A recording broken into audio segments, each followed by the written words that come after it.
স্লোগানটি জাতীয় স্লোগান হিসেবে স্বীকৃত হওয়ার জন্য পার্লামেন্টে আলোচনা না করেই এটি কেন আদালত থেকে করতে হবে? পাবলিক প্রতিনিধিত্ব আসতে হবে জাতীয় সংসদে। যথার্থ অন্যায় কাজ করা হতো এই স্লোগান দিয়ে, স্লোগানকে ব্যবহার করে নিজের ঘরের নিজের ভাইকে মারার জন্য ব্যবহার করেছে। ইসলামিক দলগুলো বলবে আমরা নারায়ে তাকবীরকে বাংলাদেশের জাতীয় স্লোগান হিসেবে দেখতে চাই। নিজের জাতির সাথে বেইমানি করার জন্য ব্যবহার করেছে। অস্ত্র তাক করে কোন বাংলাদেশের দিকে যাচ্ছি আমরা?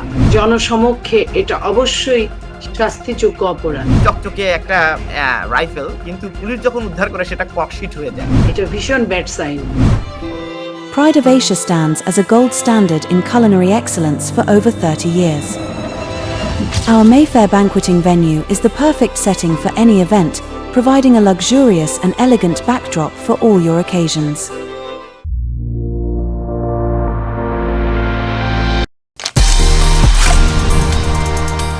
IBCO brand selects only the best products for our customers.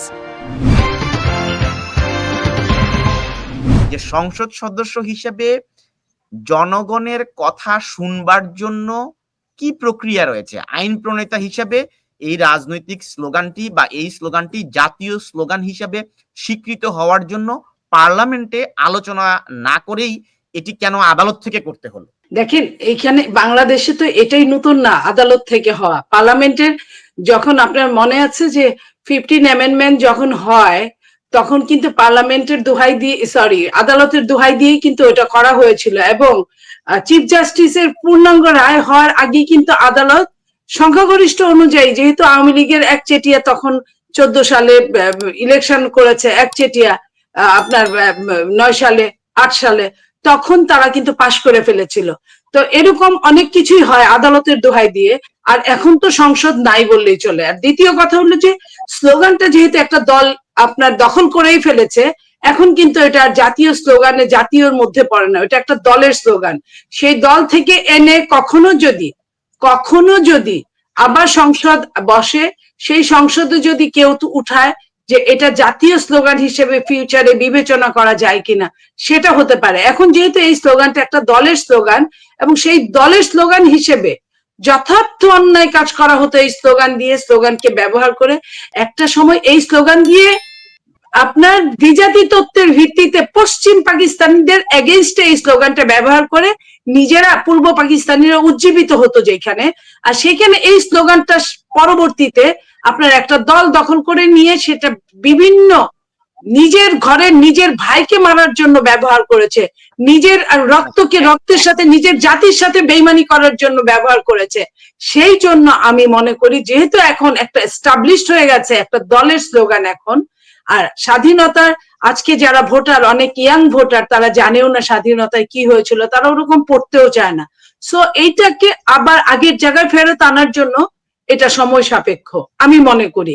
হতে পারে আগামীতে যারা সংসদে আসবে, যারা দেশ পরিচালনায় আসবে, তারা এটাকে যদি গুরুত্ব দেয় কিংবা জনগণ যদি এই গুরুত্বটা ধরে রাখে, তাহলে আগের মতো আবার ওইটা হয়তো বা আবার ফেরত আসবে।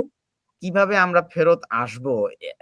জামায়াত বা ইসলামিক দলগুলো বলবে আমরা নারায়ে তাকবীরকে বাংলাদেশের জাতীয় স্লোগান হিসেবে দেখতে চাই। আপনারা তখন বলবেন আমরা বাংলাদেশ জিন্দাবাদকে জাতীয় স্লোগান হিসেবে দেখতে চাই। আওয়ামী লীগ বা তার সমমনা রাজনৈতিক দলগুলো বলবে আমরা জয় বাংলা ফেরত চাই। তাহলে সমাধান এটা তো যার যার দলের জন্য হবে, দেশের জন্য হবে না। এটা যার যার দলের জন্য হবে। দলের আবার ওই জায়গায় ফেরত যাচ্ছি, দলের লঘু হিসেবে এটা ব্যবহার হবে, দলের স্লোগান হিসেবে এটা ব্যবহার হবে। সো দলের ঊর্ধ্বে আর কেউ যেতে পারলো না, এটাই হলো কথা, আর কিছু না।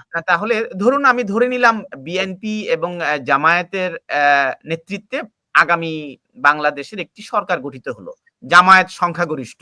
এখন জামায়াত পার্লামেন্টে এই দাবিটি উত্থাপন করলো আমরা নারায়ে তাকবীরকে বাংলাদেশের জাতীয় স্লোগান চাই, এবং তারা সংখ্যাগরিষ্ঠের ভিত্তিতে সংসদে তাদের প্রতিনিধিত্ব রয়েছে। স্বাভাবিকভাবে আমি আপনাকে একটা কথা বলি, আওয়ামী লীগ এত বেশি সংখ্যাগরিষ্ঠ ছিল যে তারা বিরোধী দলেও তারা, সরকারি দলেও তারা, তারপরেই তারা পারে নাই জাতীয় স্লোগানে পর্যবসিত করতে। নিজের স্লোগানটা দখল করা, স্লোগানটাকে, জাতীয় স্লোগানটাকে নিজে দখল করে আবার জাতির কাছে ফেরত দিতে পারে নাই, সেইখানে জামাত যত চেষ্টাই করুক না কেন, বাংলাদেশ সাম্প্রদায়িকের ঊর্ধ্বে একটা বাংলাদেশ, অসাম্প্রদায়িকতার দেশ, যত কথাই আমরা বলি না কেন, আমরা কিন্তু ধর্মকে ব্যবহার করি না। যারা ধর্মকে ব্যবহার করবে, করে যারা রাজনীতি করবে, তারা হয়তোবা 2-4 দিনের জন্য, কিছু দিনের জন্য টর্চার করতে পারবে, আরেকটা টর্চার সেল বানাতে পারবে, কিন্তু বাংলাদেশের স্বাধীনতা মানুষের হৃদয় দখল করতে পারবে বলে আমি মনে করি। যশোরে একটি ঘটনা ঘটেছে, মাদ্রাসায় একটি অনুষ্ঠানে এক দারুণ মানে ভীতিকর ঘটনা ঘটেছে।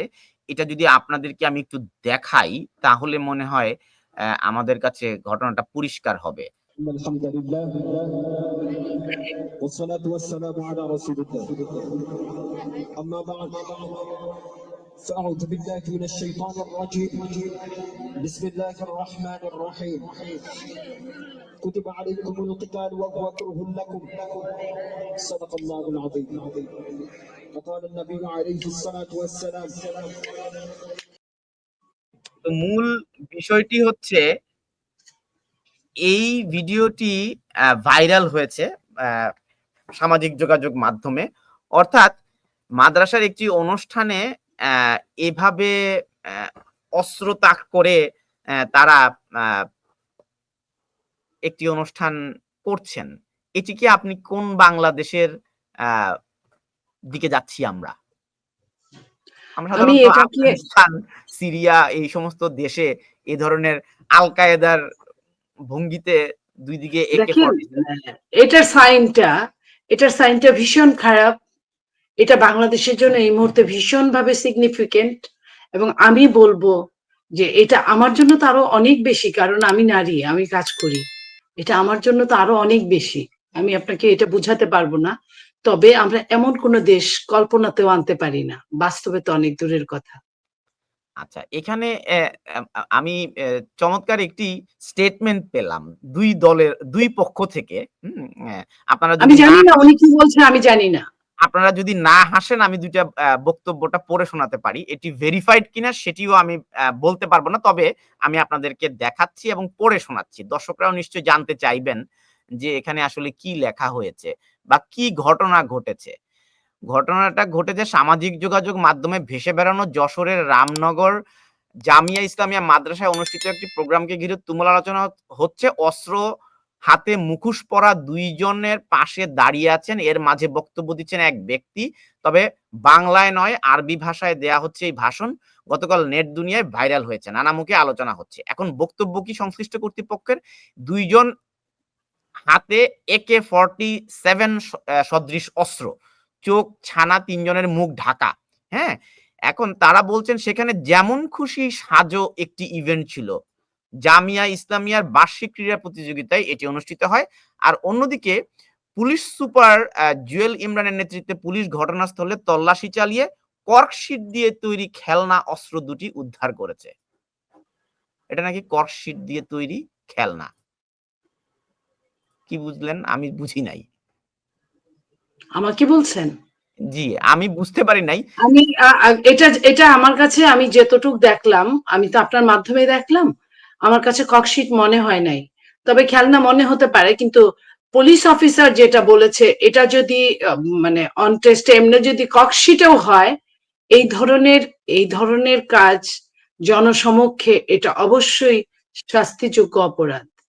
এটা এরকম না যে যেমন খুশি তেমন সাজো। ওই বাচ্চাদেরও কিন্তু ইন্সপায়ার করে যে কোনটা করলে তারা ভালো কিছু পাবে, কোনটা করলে পুরস্কার পাবে। এই ধরনের আমি অপ বলবো এটাকে। এটা কারোর জন্যই সমাজের এটা ভালো কোনো সাইন না, এটা ভীষণ ব্যাড সাইন। ধন্যবাদ। জনাব আরিফ জেপ্তিক, আপনি আনমিউট করে যদি এই বিষয়টা একটু বলেন। আমি এখানে মনিয়াপার সাথে পুরোপুরি একমত। প্রথম কথা হচ্ছে কি, এটা আমার কাছে আমি ব্যাখ্যাটা দেখেছি এবং আমার কাছে মনে হয়েছে এটা বার্ষিক ক্রীড়া বা কোনো একটা প্রোগ্রামের অংশ হতে পারে। মানে একেবারে এরকম অস্ত্র ধরে বাংলাদেশ এখনো ওই পর্যায়ে যায় না যে অস্ত্র ধরে মঞ্চের মাঝখানে বক্তৃতা দিবে, এটা সম্ভব না। কিন্তু এটা ব্যাড টেস্ট, এটা খারাপ। আমি বলবো যে ওই মাদ্রাসার যে শিক্ষকরা আছেন তাদের উচিত, আমি জানি না এই নাটকটা কিভাবে দেখানো হয়েছে, যদি এরকম দেখানো হয় যে এরকম জঙ্গিবাদ খারাপ, সেটাও দেখানো হতে পারে। সুতরাং আমরা এটাকে খুব বেশি যে ইসলামী ফোবিক টাইপের একটা প্যানিকের মধ্যে যাওয়ার মতো গুরুত্বপূর্ণ আমার কাছে মনে হয় না। মাদ্রাসার ছাত্ররা করেছে, শিক্ষকরা যারা ছিলেন তাদের বলা উচিত ছিল বা বোঝানো উচিত ছিল যে খারাপ জিনিস নিয়ে এটা যেমন খুশি তেমন হোক বা নাটক হোক করা উচিত না। যদি না নাটকের মেসেজটা কি দেওয়া হয়, আমরা শুধুমাত্র আরবি অংশটুকু দেখেছি। যদি নাটকের মেসেজ হয় যে না ইসলাম শান্তির ধর্ম, আমরা এই কাজগুলো করবো না, দ্যাট ইজ ফাইন। পুরো নাটকটা না দেখে মন্তব্য করা উচিত না, দোষারোপ করা উচিত না। এটা ককশিট না, বাট বন্দুক হতে পারে বা কিছু একটা হতে পারে। আমার খুব জানার আগ্রহ, এর আগেও একজন ইসলামী বক্তা তিনি হয়তো কোনো একটা জায়গায় হেলিকপ্টারে করে গেছেন, তার সাথে একজন AK-47 নিয়ে যাচ্ছেন।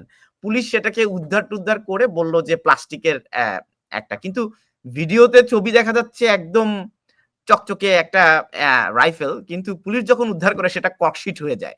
আমি জানি না বাংলাদেশের পুলিশ এই ধরনের বক্তব্য কিভাবে দেয়, আমি ভেরিফাই করতে পারছি না, সেজন্য পুলিশকেও কিছু বলতে পারছি না। Pride of Asia stands as a gold standard in culinary excellence for over 30 years.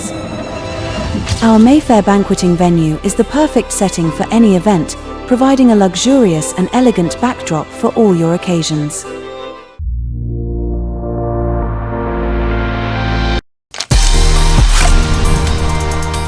IBCO brand selects only the best products for our customers.